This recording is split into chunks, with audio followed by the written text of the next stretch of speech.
מה קורה חברים? היום אני רציתי נתת לעצמי קצת דחף להתחיל עם סדרת הטיפים על האופניים. אז בואו נתחיל עם הטיפ הראשון שנראה לי הכי צריך לדבר עליו. לא להוביל את האופניים אחורה. מה הבעיה בלהוביל את האופניים אחורה?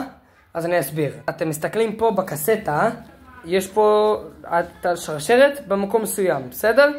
עכשיו, אם למשל מישהו שיחק לכם בהילוכים, במעביר הילוכים פה, אז מה שקורה בעצם, שהמעביר ההילוכים נמצא במקום מסוים, לא איפה שהשרשרת נמצאת.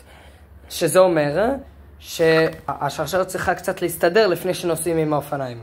אז מה בעצם קורה כשמשים את האופניים אחורה? הגלגל האחורי זז אחורנית, מסתובב אחורה.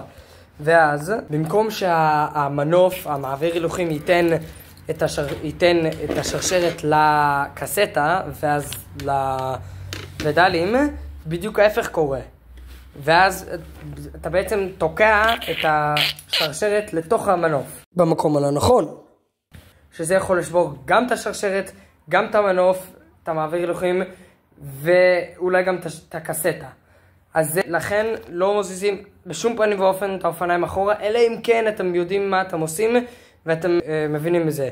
אם כן מזיזים את האופניים אחורה, אז או שמרימים את הגלגל האחורי מהרצפה, או שבזהירות רבה אפשר להזיז את זה קצת אחורה, ואם מרגישים התנגדות, זה אומר שכמו שאמרנו, השרשרת נדחפת לתוך המעביר במקום הלא נכון, ואז לא ממשיכים להזיז אחורה, לא דוחפים את זה. אם מרגישים התנגדות, אל תנסו לתת לזה בכוח.